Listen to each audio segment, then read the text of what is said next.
Wait, Hold Up What is sponsored by. Can a bra help change the trajectory of a girl's life? Did you know that nationally only 20% of girls engage in at least 60 minutes of daily physical activity, a lower rate than boys? Or that girls' participation in sports drops off significantly from the ages of 10 to 17? Wait, hold up, what? Yeah. Some of the barriers that contribute to this include lack of financial means, lack of role models, dropping body confidence, and concerns about body changes, including breast development and the need for a sports bra. The simple intervention of a sports bra, along with the normalization of body development, can change the trajectory of a girl's relationship with body movement for her whole life. You heard that right, her whole life. Every girl deserves to feel comfortable and confident in her own body. And that's why Bras for Girls partners with more than 25 athletic brands and donors just like you to distribute new, high-quality sports bras and breast development booklets to girls in need, ranging from the age of 8 to 18. Let's get girls in well-fitting sports bras right when they need them the most. Girls plus sports equals a beautiful world. You can donate to Bras for Girls today at brasforgirls.org. And as a side note, Eliminate Girl Hate has partnered with brasforgirls.org and will be donating a proceed of all merchandise sales to helping girls get in the bras that they need and keep them in sports. You can help by shopping the Eliminate Girl Hate store today. Did you know that 80% of the world's purchases are influenced and made by women? Or that 90% of product development, manufacturing, and corporate leadership is led by men?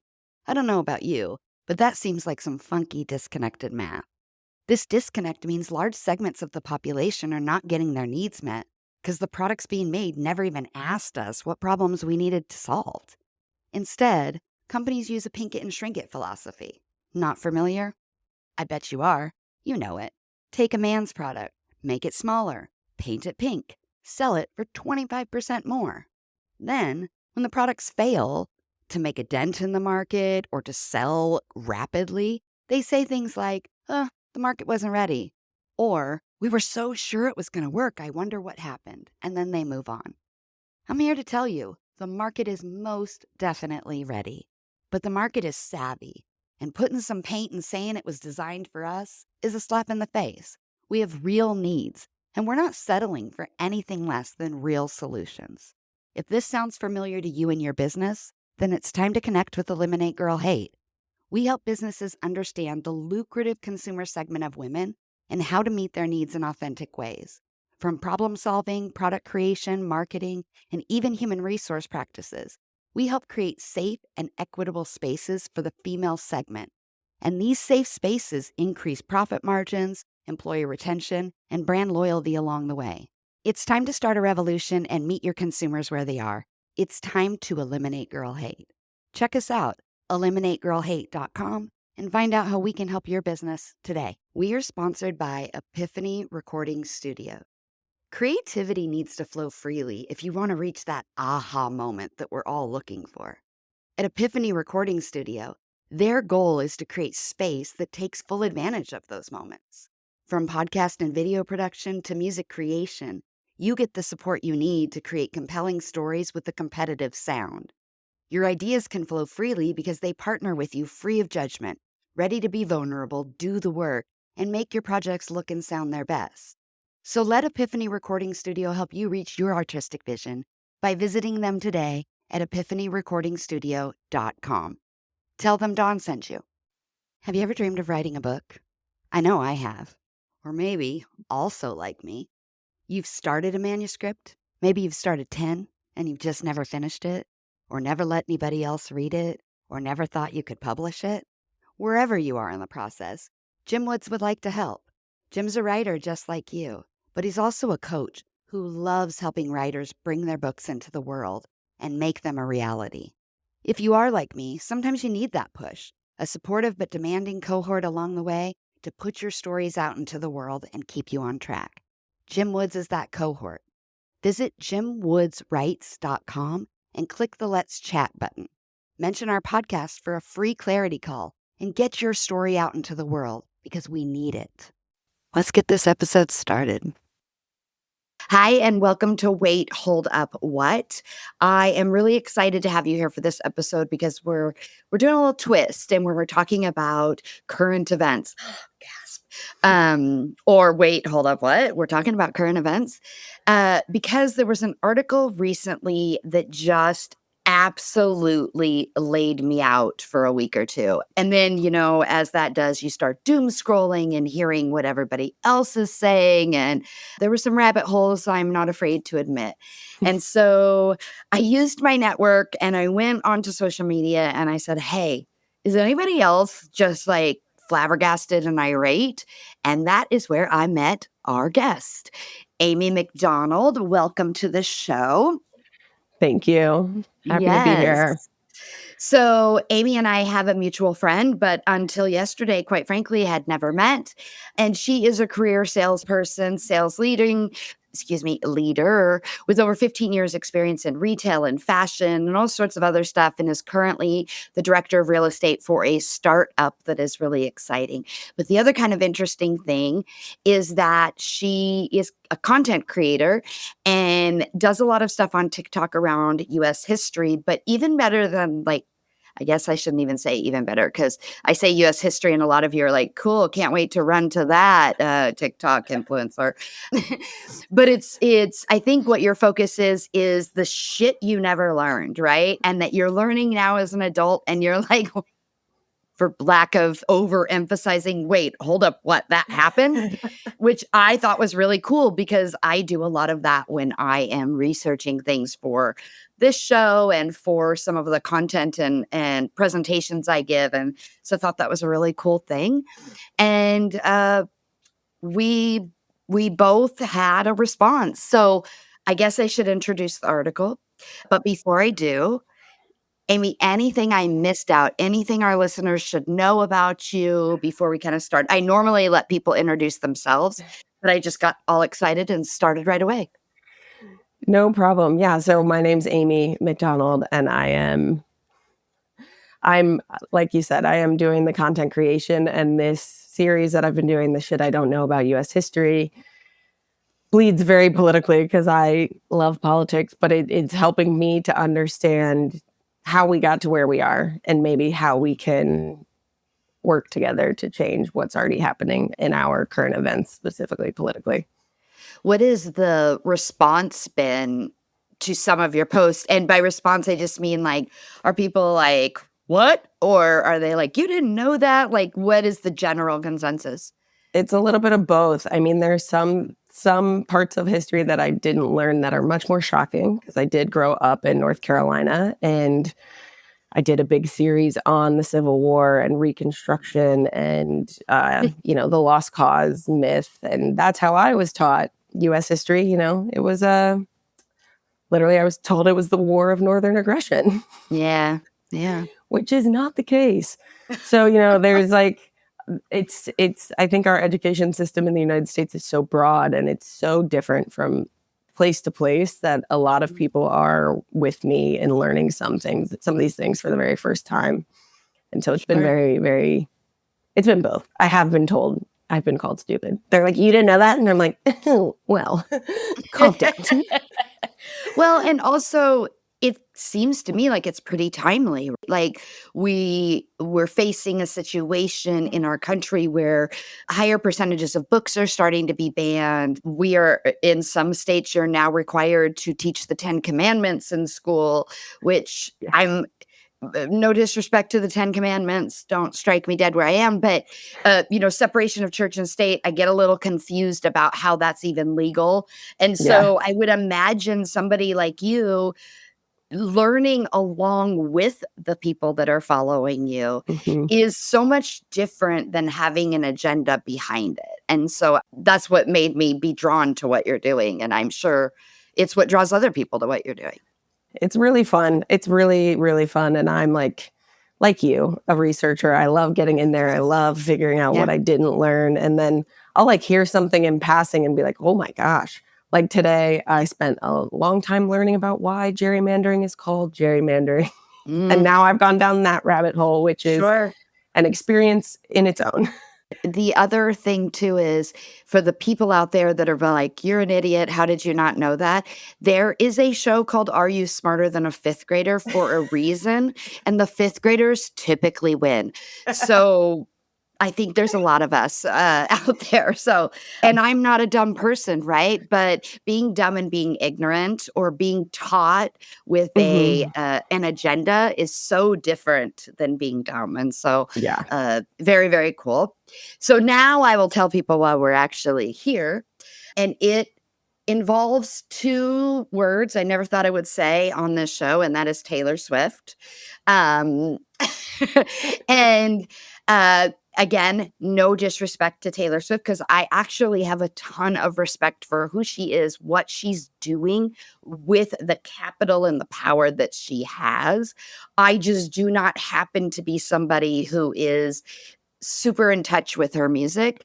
I think my age group, maybe I was a little too old when she started, so I'm not a Swiftie. Gasp.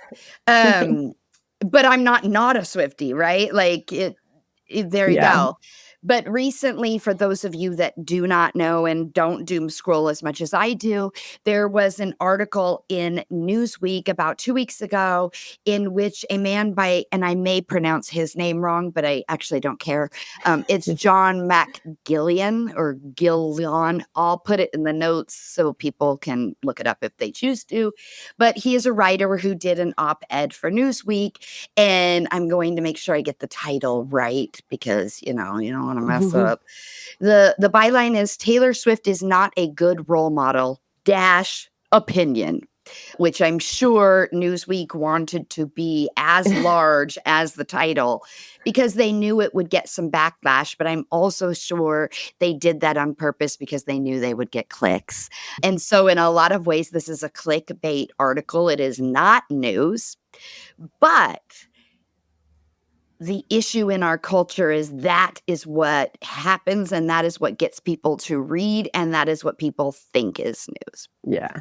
So, in the article, if I summarize, the author is in a lot of ways complimentary of Swift and the power that she has assented to, if you will, and that she is a pop icon, she's an economic powerhouse, she's a billionaire, I'm trying to think of the word as I look here, but she's basically the most powerful person on the planet as far as her influence. And he does say that. And so as you start reading it, you think, oh, this is a really complimentary article. It seems different from the title. But then he kind of goes in and in short says that she's a 34-year-old single woman with no children, and that is a poor influence on young girls. And we will get deeper into the article as we kind of discuss, but I have rambled too long. You're chuckling and nodding your head because I can see the seethingness that's coming out of you. And often women mask that in a smile. And so how did you find the article? How did you come across it? And what was your initial reaction?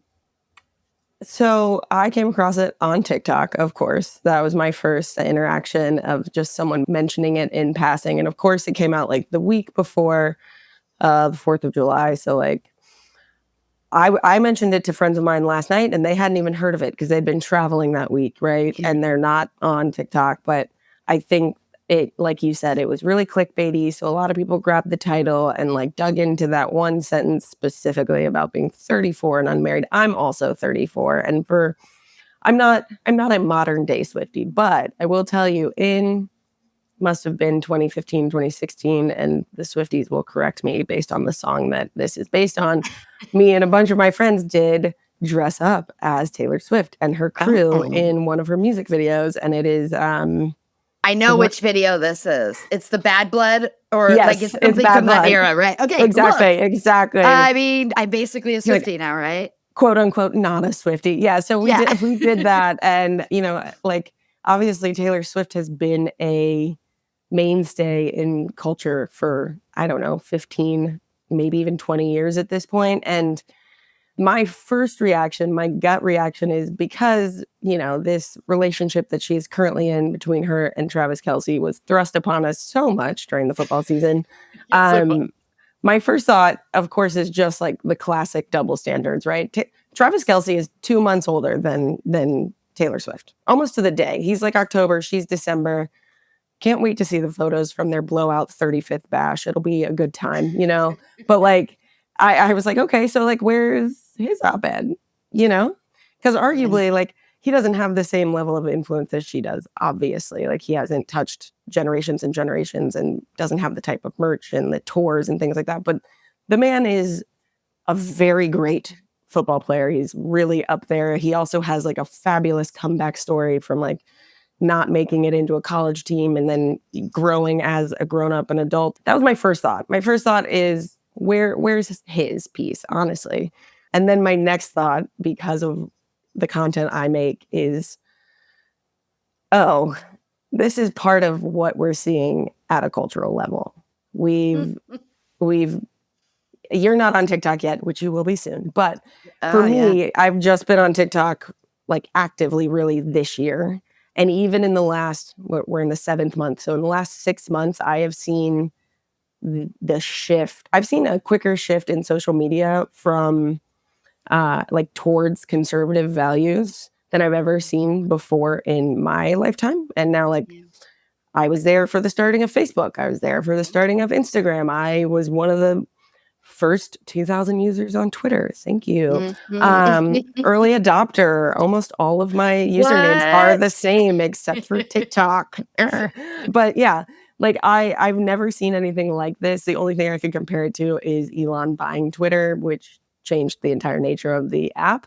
But like, if you look at the timeline, May 15th, we have Travis Kelce's teammate announced to a room full of women that they are not full and complete women until they're wives and mothers. And then less than 60 days later, this article comes out, and it just feels like there's a quickening of conservative content coming out more and more. And it's crazy to me.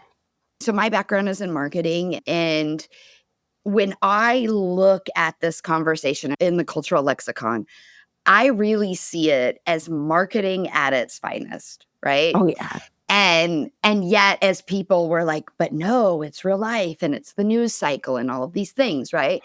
And because of the way it hits us, and for those that are not watching and listening, I just kind of hit my chest where my heart is. Like it's hitting us in all of these areas, whether you're conservative, liberal, somewhere in the middle, that makes us feel something, get irate, and feel the need to join the conversation. And I am not immune to that. I truly believe use your voice, stand up, speak out, all of those things. In fact, after our conversation yesterday, I did a video with no makeup on and glasses sitting in my bed about Harrison Butker's response to Serena Williams saying at the ESPYs, hey, you don't need to watch women's sports, right? And I rewrote his response from someone who watched his speech at a college graduation, because I just felt so inclined to do that. And because a lot of what we're seeing in social media is this like tit for tat. You're not allowed to say that, but let me say it about what I care about. And so look, there's no two ways around it. I am an extremely liberal person. I'm not going to pretend that I am not.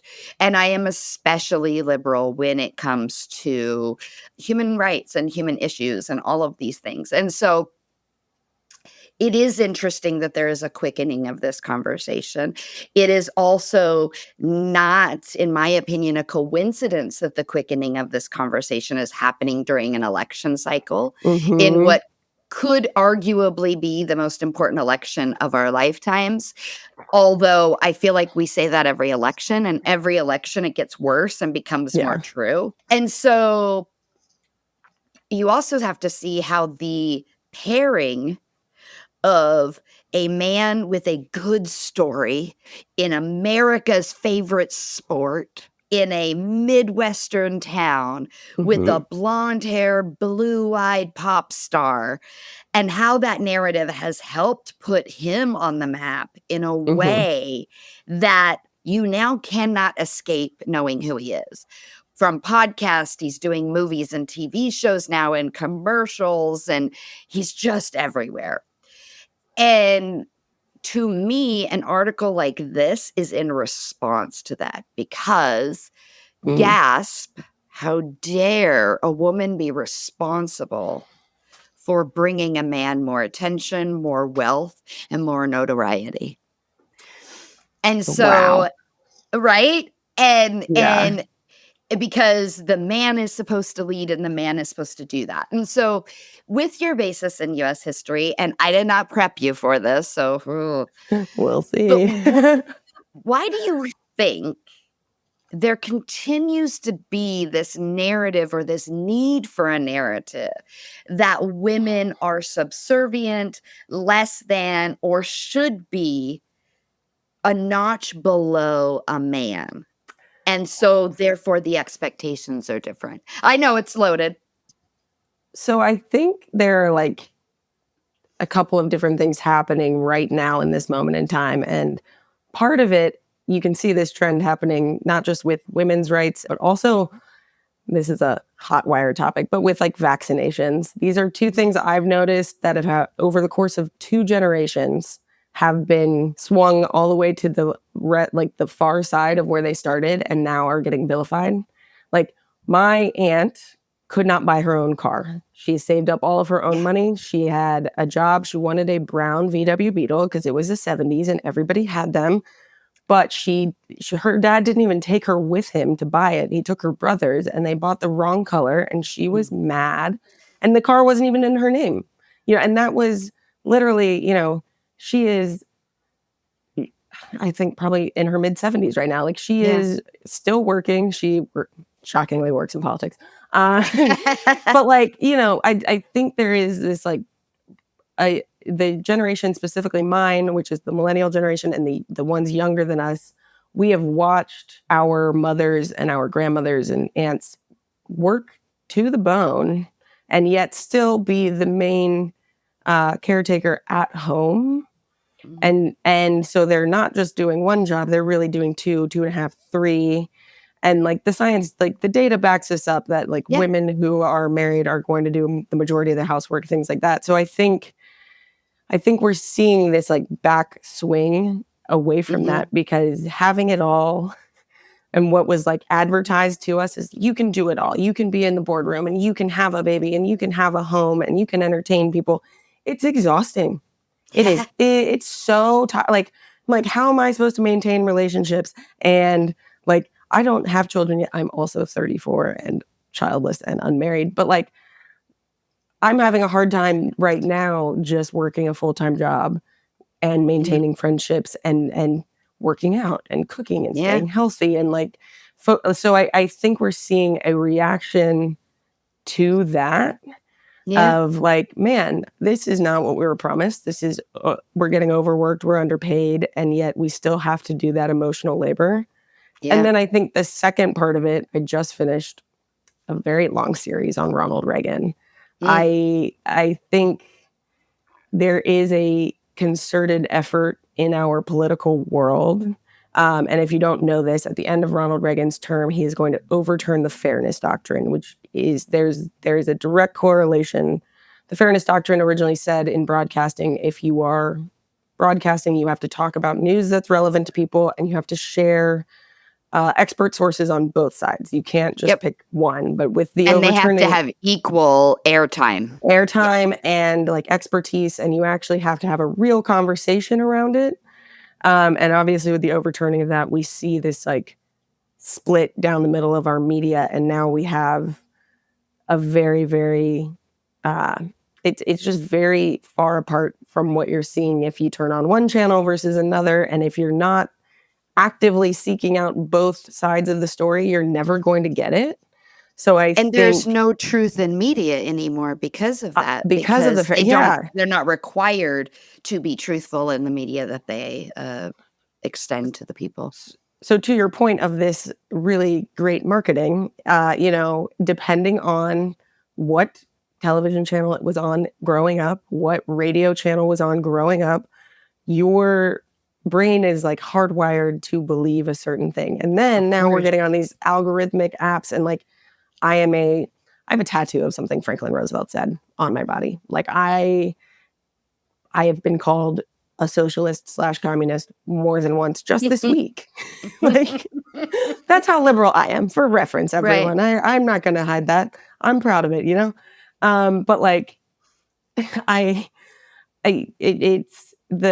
there is a level of marketing, and there is, even on my algorithms, I am continuously seeing very, very, very conservative ideals being pushed to me. Yeah. So that is, to me, very telling how quickly these algorithms are changing. And I think that is where, I think you're right. I think it is a concerted marketing effort to rewind time a little bit. And like, the catch is that we can't rewind time. Well, and there's two components, as you spoke, that I thought about. And one is, the clickbait of today is the modern version of what I am not 34. Whew, I wish. I am 48, right? And we always heard, if it leads, it bleeds. And that was how I've never heard that. Yeah, so that's like, if you look at the construction of a newspaper page or a news broadcast, the stuff that is in the front end is the stuff that is the goriest, the Oh, yes. the grab your pearls, clutch your pearls news stuff. And then in a newspaper, and it still works on social media, whatever's Yes. above the fold. Right, So when you yeah. fold a newspaper, what's above the fold is the stuff that is going to make you open the newspaper to read more. Yes. And it's on the internet, it's what's going to make you scroll down. And that we headline. use Exactly. And we use above the fold in marketing speak Mhm. all the time, right? That one I have heard of, I promise. Yeah. It's funny. I have a lot. I work or have a lot of people on my team, and have before, and it's always surprising to me how few people know what that expression is. But in my age, it was, if it leads, it bleeds. And so there's this fight for attention of humans, right? And the biggest story wins, or the craziest story wins, or the bloodiest story. That's why we watch true crime. It's why we watch all of these things. But then the other thing that I think what you're talking about led me to think about is, so you are right. In the 70s, women still did not have the right to do a lot more things than people think. Credit, owning homes, getting divorces, all sorts of things that were not allowed for women at that age. And, with the insertion of Title IX, which most people know in relation to sport and equal access to sports, right? But Title IX had a lot of ramifications, in our culture. And those ramifications are really what helped get women to this place that they could have, quote unquote, equal footing. And so you see a lot of change between the 70s and 90s in what women were, quote unquote, allowed to have, what they were able to go after. You start to see it in pop culture with the way that movies were made. More movies were technically around women, and more women were invited to be something other than the ingenue in the film. You had movies like Working Girl with Sigourney Weaver and Melanie Griffith. Thank you. You had Don't Tell Mom the Babysitter's Dead, where Christina Applegate goes out and becomes this working girl, right?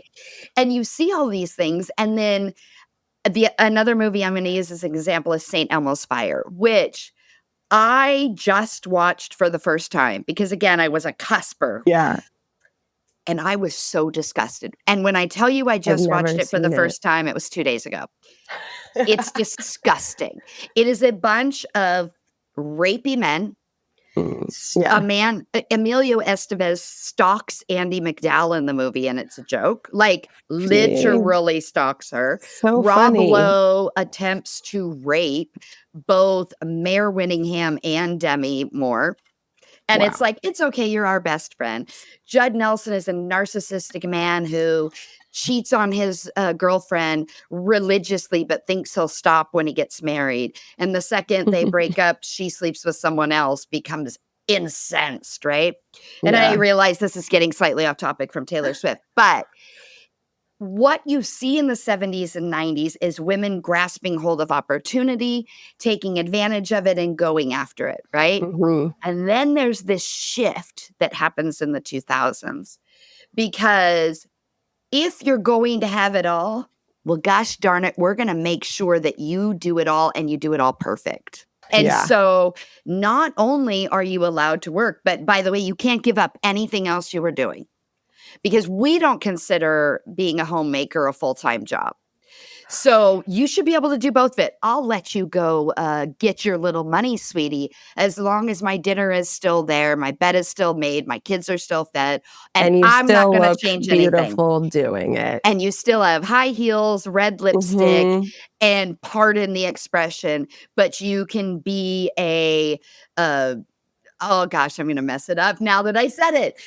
You got to be a whore in the sheets, but you got to be demure and innocent. Yeah. Freak in the sheets, but something in the streets. What is that? Yes. So women were like, okay, and marketing gets really ramped up 80s and 90s, Yeah. right? Like it's everything that you need to be the perfect woman and to have it all. And so we're going to Mhm. sell you all this shit. And now you have to have a job because you can't afford all the shit that you have to be a woman. Yeah. And yet we still kept going. And what happened was, right now in this country, women graduate college at higher Mhm. levels than men at every single level of education. We are the majority of high school and college valedictorians. Yep. We are the majority of high school graduates, bachelor graduates, masters, PhDs, you name it.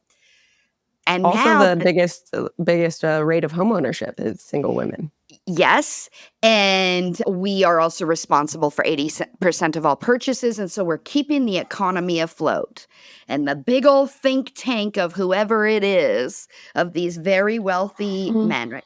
We have all of that, and yet we're still paid less. The gender gap does exist, despite what the very not kind gentleman on social media tried to tell me last week. The gender gap does exist. We are very low numbers of high-level management, executives, and CEOs. And yet we're making all this money, more money than our mothers and our grandmothers and our great-grandmothers. And we have decided marriage, I don't know. Right? Now, I'm not saying that's for everybody, but the average age of marriage has increased by almost a decade. The average age of having children has also increased by almost a decade. So for this time in our 20s and 30s, a lot of us are single and spending our money the way we want to do it, which changes economic structures and capitalism in such a huge way. And so these powers that be, that are the CEOs and are the owners of things, got in a room and said, oh, wait a minute, you little fillies are getting too big for your britches. And now we have a media onslaught of what you are talking about that is coming and saying it's destroying our country. And most of their statistics are false, because they say we're in a much more dangerous community. They say things are happening, and it's not. We just have more visibility to it. The numbers are actually quite reduced. And so in an article like this, one of the things that the author uses is, he says, would you want your daughter to have 12 romantic partners?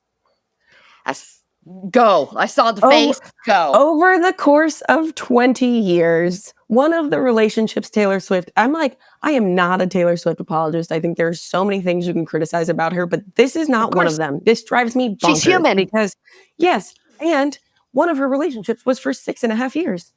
Literally, go fuck yourself. Yeah, Yep. I would want my daughter to have 12 adult relationships where she's learned from them. And like the thing that really gets me, what really irks me is that we know as a matter of data, if you wait until your mid 30s to get married, there is a lower chance you get a divorce. There is Yep.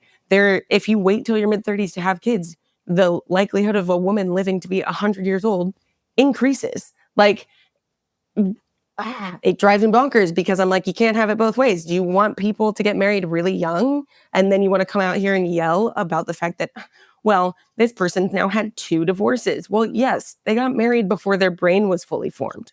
Okay. Like it is Yes. unbelievably unfair to ask young women and young men, by the way. This is not cool for like the patriarchy doesn't just hurt women, it hurts everyone. Everybody. And in ways we don't even really fathom and recognize. But like so you're out here saying, okay, marry the first person you meet.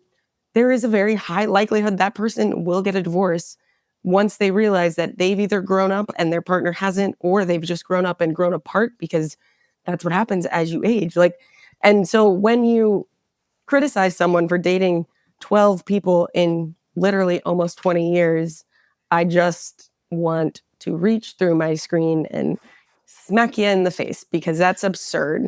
It's less than a person a year.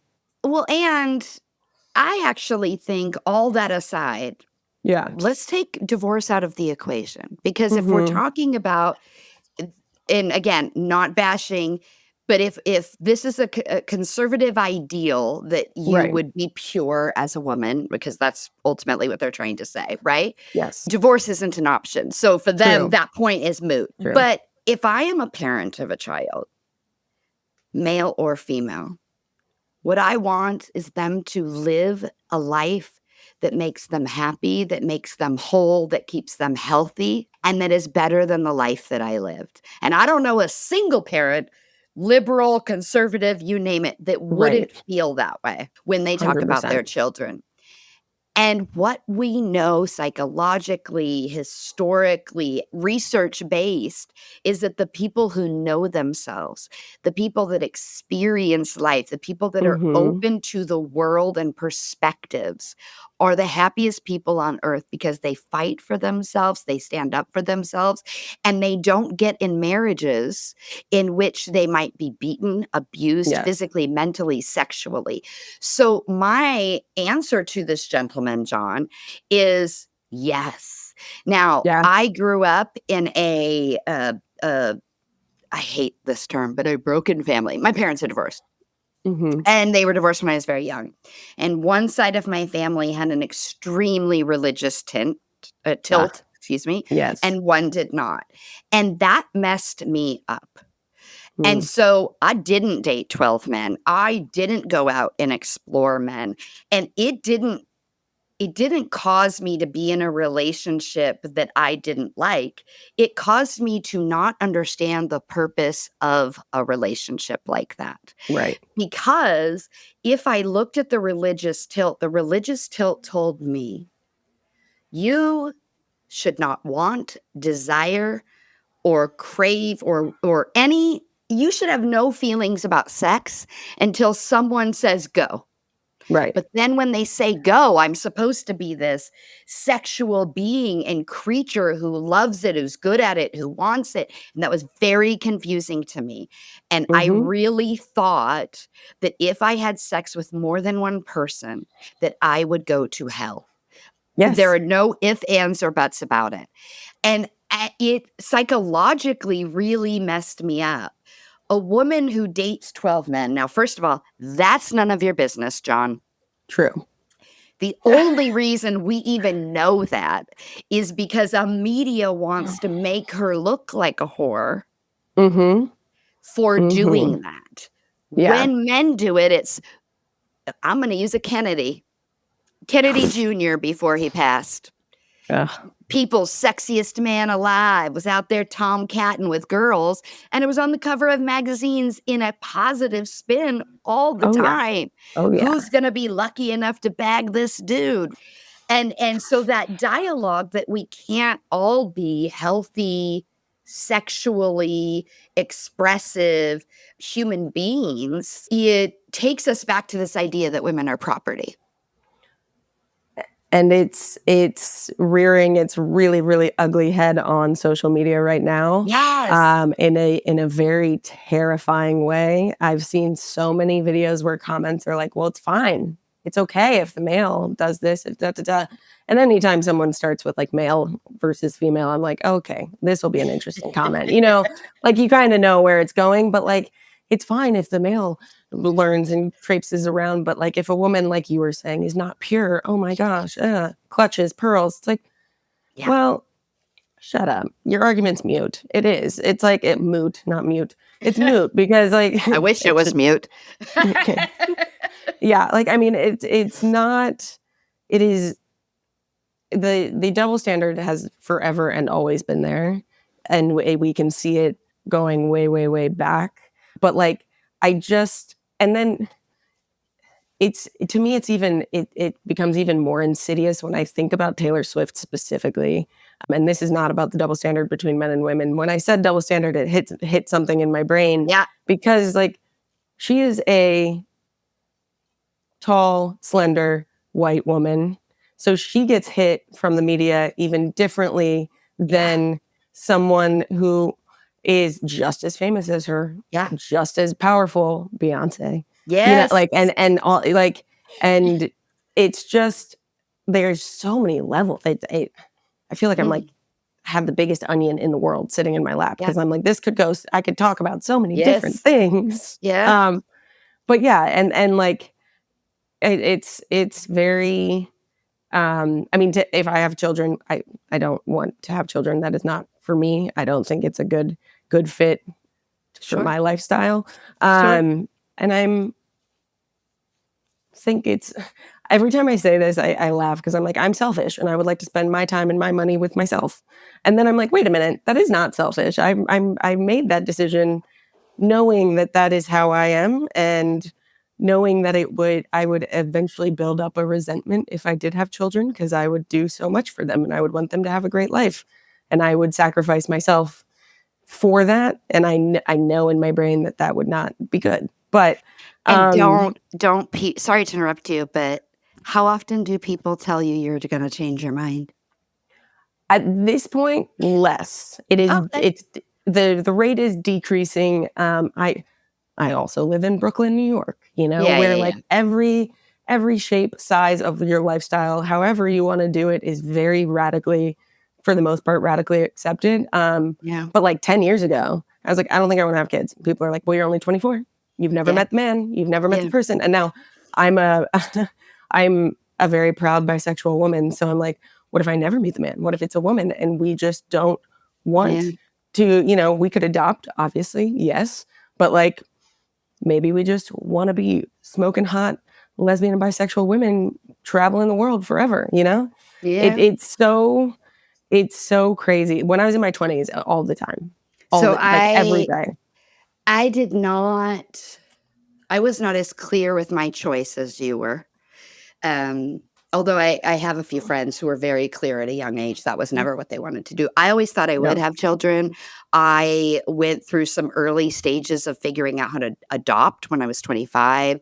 Wow. Look, kids and animals flippin' love me. Which You're the baby apparently, whisperer. yes, apparently it is a good sign of character. And now I'm Ooh. allergic to all animals, so I can't have animals. I pet one of my first real animals the other day, and it was a jellyfish, and I was super excited because Ooh. I don't get to do that, right? Just right But on the tap. but it was so cool. But there is something that happened when my career took off and no one's voice was in my ear. And I do think I made an unconscious decision not to have children. And I Mhm. think for me, that decision was based on that I struggle with mental health and some physical health stuff, unfortunately, as well. And if I was going to have a kid, that kid was not going to go through what I went through. And which I think a lot of people say, but Yeah. there's some trauma that if I was going to have a child, I needed to be there for them in a way that parents of our generation were not able to because of how young they were when they had children. Their brains were not fully developed and they That's didn't know how to what do I'm it. saying. Yeah. And so that is not a knock on parents. That is not a knock on my parents. It's just the reality of what it is.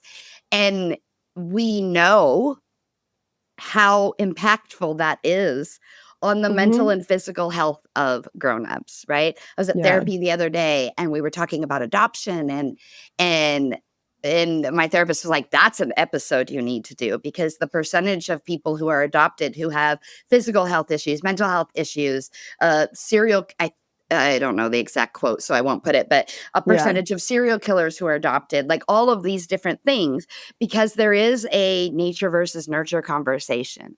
And if I am in the middle of a mental health break and I cannot take care of myself, how in How the can I? world can I give what the child needs? And so I think that was a decision that was right, but I'm 48 and I still have family members that say it's not too late and you're going to regret this. And look, they might be right. It Right. is sad that I don't get to have my own family in that capacity. Sometimes that does make me sad, but it also doesn't make my life any less full if I choose not to let it make it less full. And I think that narrative that this man is putting out there is that there's an age limit to when that happens, I think is damaging. But there's another element to the article and the conversation. I thought it made his arguments less solid, even in the eyes of conservative ideology. And that was when he got into the fact that she was a hypocrite for dating rich and powerful men. And so, for anyone who has read the Bible or been exposed to religion, there is a section of the Bible that talks about finding a partner or your person or whatever that is equally yoked with you.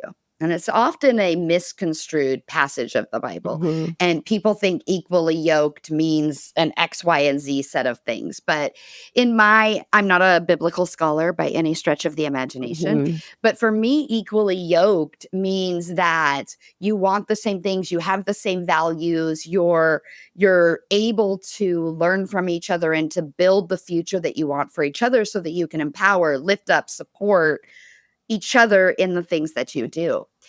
And I find it interesting that he posits that a billionaire female, if she's really a feminist, should go out and theoretically date a Domino's pizza delivery guy. Nothing against a Domino's pizza delivery guy, but I'm going to guess that if I make $1 billion and you make $10 an hour, right? Because I should back up. There's also an article right now out about the economics of Taylor and how she spends her money. And this idea that for her to spend, let's say, $10,000 on a pashmina, I don't know why I use that It's word. like a quarter. Yeah. It's like a quarter, right?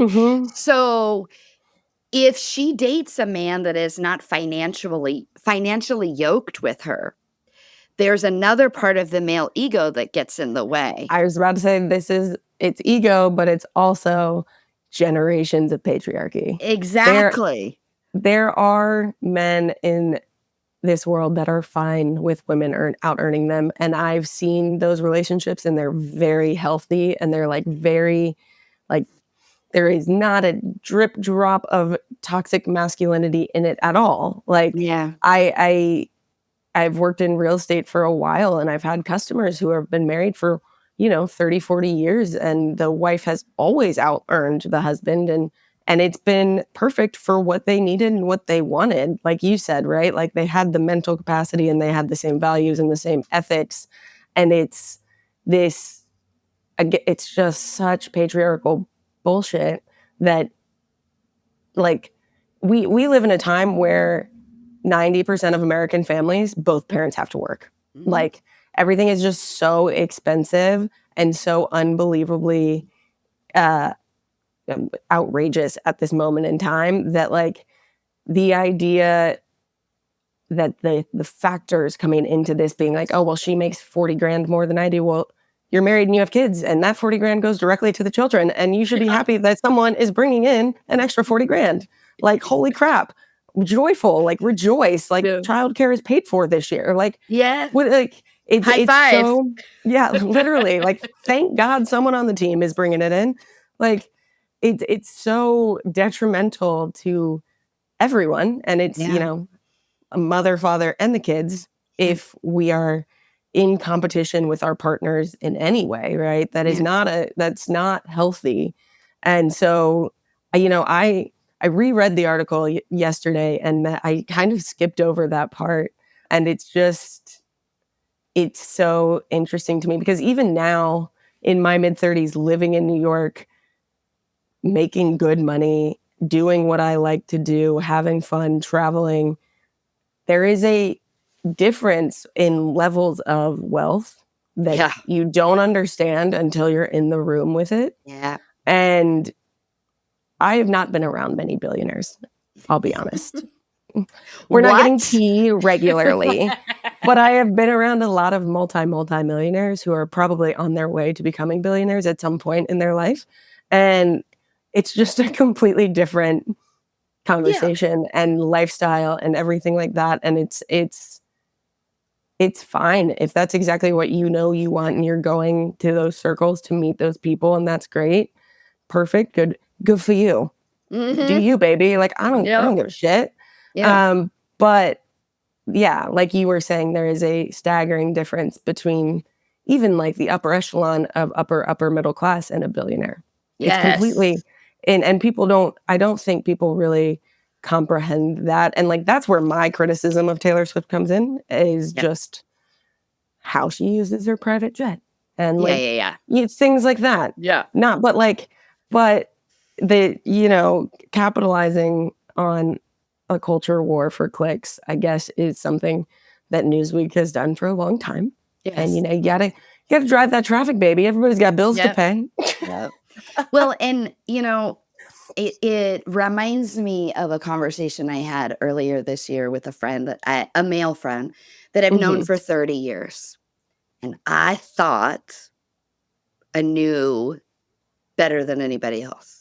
Right. And I was really baffled to figure out, I don't think I knew this person at all. And in the conversation that we had, I realized for me that there are a few things I think are nobody's business. Oh, yeah. My bank account is nobody's business. Mm-hmm. My personal choices are nobody's business. What I do with my body is nobody's business. Mm-hmm. And how many people have been in or out of my vagina is nobody's business. And the conversation that we had, and I don't know why this just came to my head, but the conversation we had was, it was a what if. Mm-hmm. So what if you were married to somebody, let's say 10, 15, 20 years. And in a conversation one night over drinks with friends, you find out that that person had many more sexual partners before you met them than you had thought or considered. Yeah.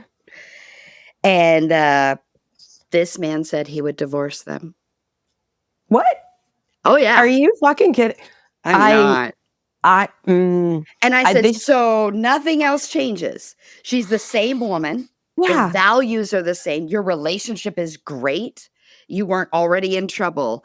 But because more objects, that's the wrong word, but more things have been in her vagina and you would have never known. So nothing changes. This conversation comes up all the time, like all of the time, especially on TikTok and on like just the world. And there's been so many times where I've had this realization of, I have to ask people when they're like making comments about it. I'm like, I gotta know, how old are you? Yeah. Because at some point, none of this matters. Yeah. And like, it's like truly, like, unless there is some outlier like reason why it matters, and like, but if you found your person and they've been honest with you and like they're not lying directly to your face, like I understand if this comes up in conversation and it turns out that this person has been lying to you for 20 years. Yeah. Fine, I get that. That's not about what the content of the lie. It's about the lie. It's Yep. about being lied to for 2 decades. But like otherwise, you know, the emotional intelligence level to me screams like young person. And that's why I've started asking people, because I'll get in fights with people on the internet and then I'm like, am I fighting with a 14-year-old? Or Like, am I person having an of a argument? Yeah, or a person of Mhm. a certain generation, because, That when too, I grew yes. up, it was like that was the question. When you started Crazy. dating somebody, it was like, how many people have you been with? And I was like, actually, why is that my business? Right. Because it has nothing to do with me other than to make me feel bad about Yeah. myself.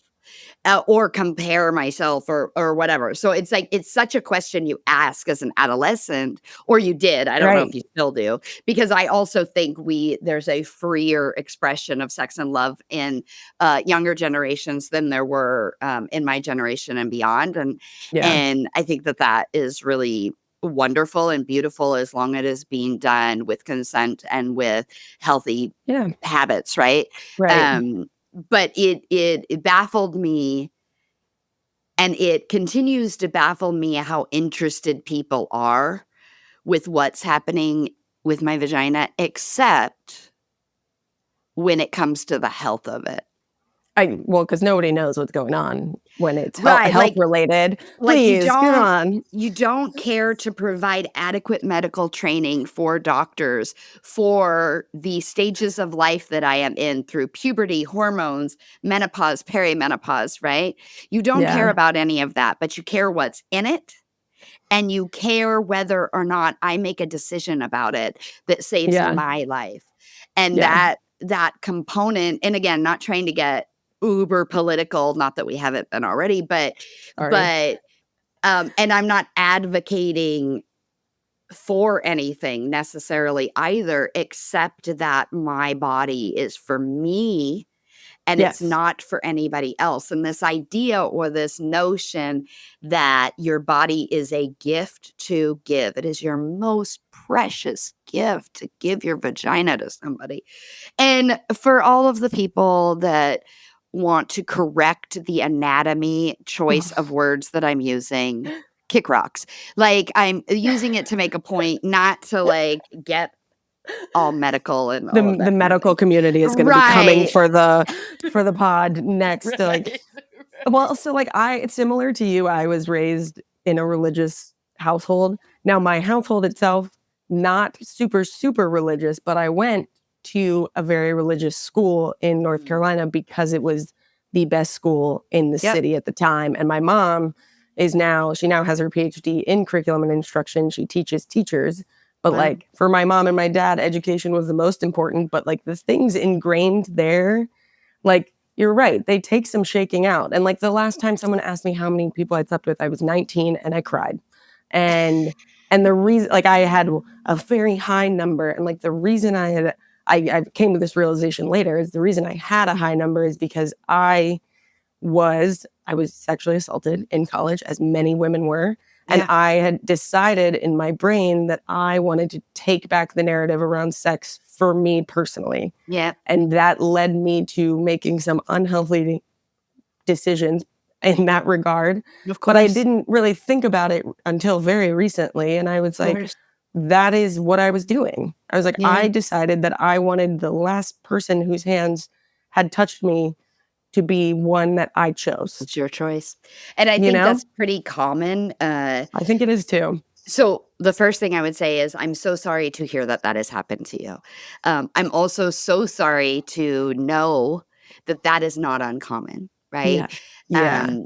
I have also been sexually assaulted more than once, and raped twice in my life. And my reaction was quite different. Right. There's And so many. There's a yes, there's spectrum of how you could react, of course. so many. And one of the assaults was with a weapon, was with a gun. And so I have very strong feelings about all of that. But Yeah. I think there is, well, I know through lots and lots of therapy, is that most women's reaction or the common response to things like that tends to be what you expressed, right? Is Mhm. okay. I now realize that if I am not careful, I do not get to own Right. this. So now I'm going to make the choices I want, and I'm going to lean in really heavy to that Yeah. because fuck you, you're not going to hurt me. And Right. it's a defense mechanism, and it's a way to uh, protect ourselves and to heal ourselves.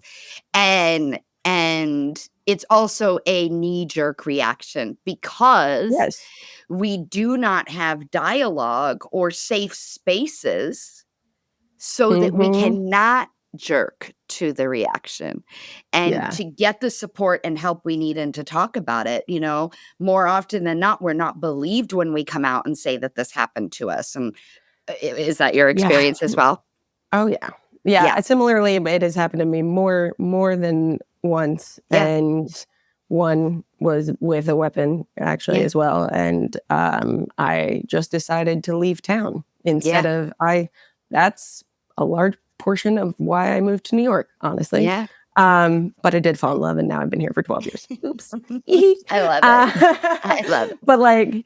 But, there's I don't know how much of this bled into your world, but there's been the argument constantly of women posing the question, man versus bear, Yes. right? Like, Oh would gosh. you Yes. right, right, and, I've found and I've always found this, right? So I have a close-knit group of friends, and we're very diverse. We've got, Black men and Indian women and white women, and we've got people all across the spectrum of LGBTQ, and, we've got Southeast Asians and just very diverse, and I've found that I can explain a man versus bear situation to a straight Black man much easier than I can explain a man versus bear situation to a straight white man. Yep. And then similarly, I can explain why Black Americans feel uncomfortable around police or even around white people to my girlfriends who understand what it's like to be afraid and have a Yep. moment of fear because you don't know who's Yeah. crossing that threshold, that kind of thing. And then when I pose these things to my straight white guy friends, it is hard to explain and it is hard for them to understand because they don't. I asked one of them, I was like, when was the last time you were afraid? Like you were scared and Yeah. you thought there was going to be bodily harm. And he was like, oh, probably sixth grade. I was probably Yeah. 12. Yeah. And he's 40 now. And I was like, huh. I was like, this is Yeah. harder to explain if you don't have that experience to match it up with. Yeah, because there's look, this is what I do, right? Right. This is why Eliminate Girl Hate exists. Our Yeah. whole existence is to create safe and equitable spaces for Yes. anyone who identifies as girl. Yeah. And we get a lot of pushback on that. But in full disclosure, I grew up in an interracial household. I have interracial Yeah. siblings. My community of friends is extremely diverse. And I am never going to understand the challenges that they have. They are now I can be empathetic, I can educate myself, I can learn, I can provide a safe space, Mm-hmm. but I will not ever know No. all that goes into that, right? And similarly to what you were saying, a straight cis white male is likely not going to be able to understand what it is like to not feel safe Yeah. everywhere you go.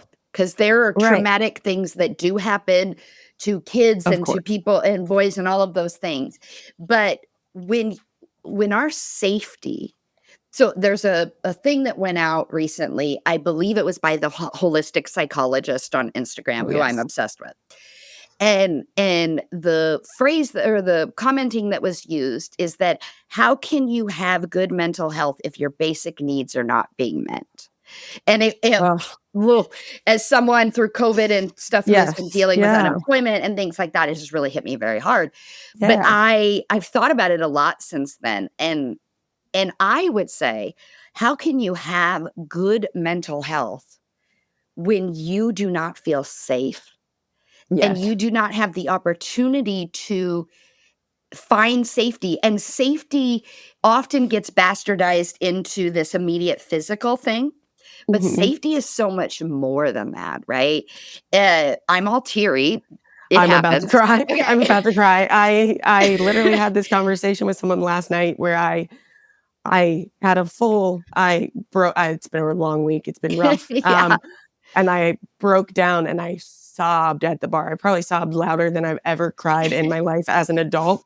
Luckily, the bar was busy, the music was loud, and It's I'm just hidden. like, my head is in my friend's chest, just weeping. And Yeah. I said those exact words. I was like, I don't feel safe. Yep.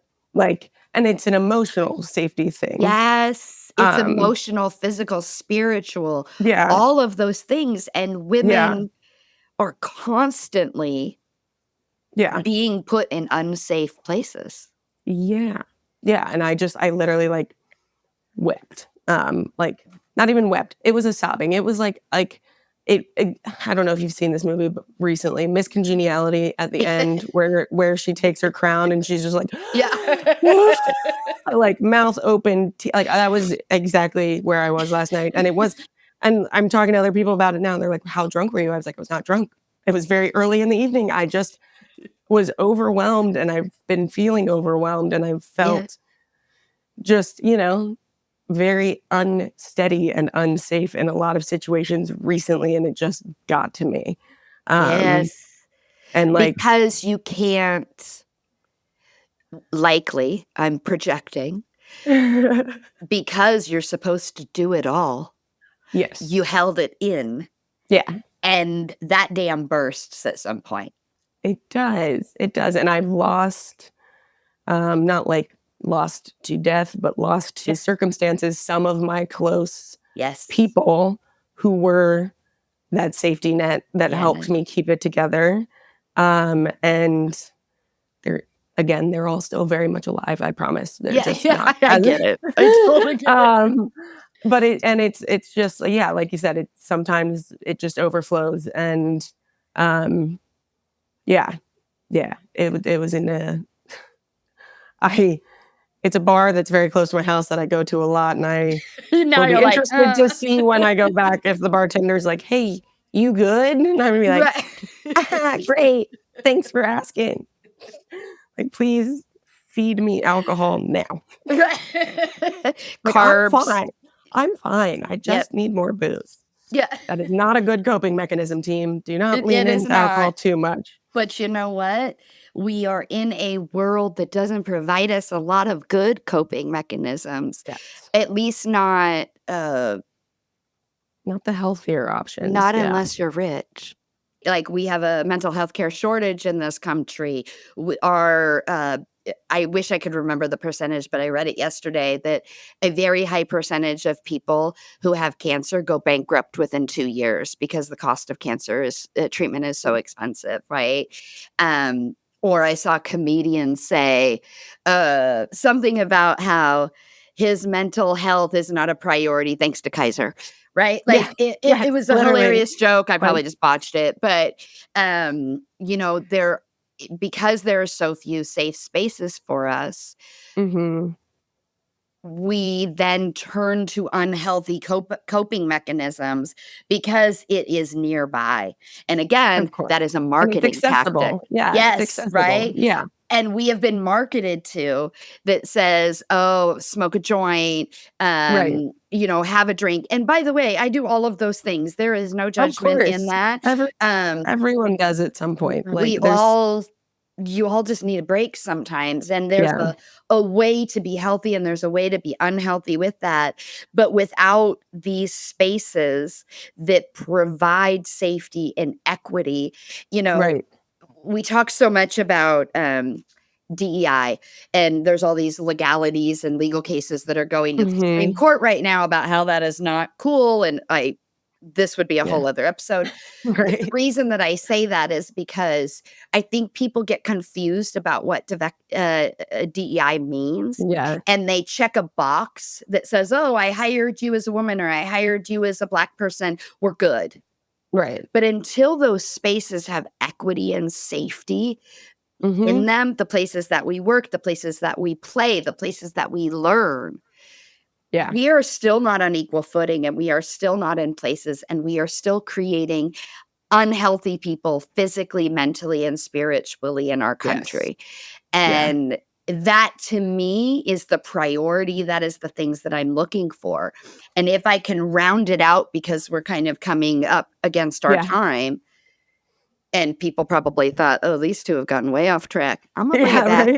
Right? I know. What this gentleman in Newsweek did is created an unsafe place for Taylor Swift to be successful, and an unsafe place for the people that do look up to her and are fans of her to be who they want to be.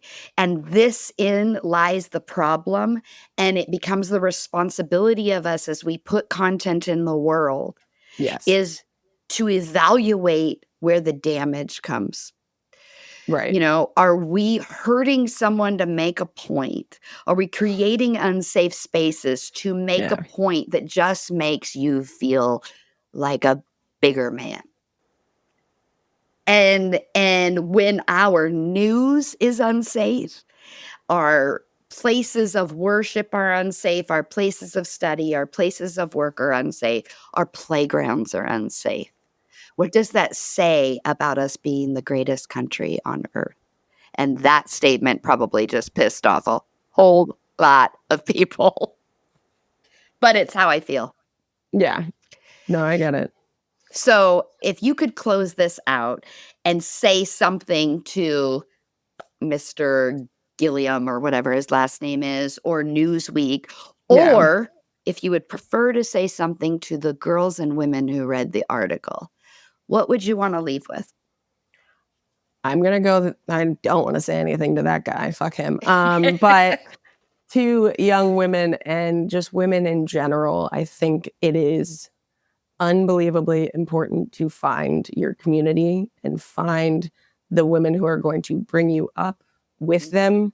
I think it's just, I think a lot of the previous generations, specifically like my mom and the women before her even, have a hard time doing that. So I do think the tail end of the boomers and the Gen X's and the millennials and the Gen Z's, we all get to work together to climb the ladder that we want to climb, which maybe you want to be the next Taylor Swift. Then guess what? You have a playbook. You have a printout right in front of you, and you just need to surround yourself with people who believe in you and are going to bring you up with them as they move up, and you're going to bring them up. And what's the phrase? When the lowest of the tide comes up, like all ships rise. Like it's never rising it's tides never raise gonna, all ships. Yeah, it's never going to be bad to bring people with you on in this like type of situation. So it's more about finding community and then just blocking this guy if he ever writes an article about you, honestly. Like, well, and if I could be so bold to add something to that. So you will be, I believe, episode 13. I have that's a Taylor asked Swift number. Oh my gosh, that wasn't even okay, that was totally on purpose. No, it wasn't. Oh my gosh, I love the kismet of that. Ugh. Kismet is one of my favorite. Okay. Yes. Sorry, people. I just got really verklempt by that. Every single woman I have interviewed, I have asked, obviously not that specific question, but a question about like, what would you put out into the world and what would you want people to know? Every single woman has answered the exact same. And I think there's some magic in that. And what I would say to you if you were struggling to find that community is to find yourself. Because most of us get into communities by putting on a mask. And then we can't understand why the community doesn't know us and support us. And so be bold and be who you are and let the haters move on. because they aren't your people and your people will show up, but they cannot show up until you're showing them who you are. So Preach. now I'm going to cry again, but luckily we're at the end of the episode, so nobody has to hear that. Thank you so much. I feel like I'm probably going to have to invite you back to talk about all sorts of other things because Would love that. I feel like we could, and it would be very fascinating.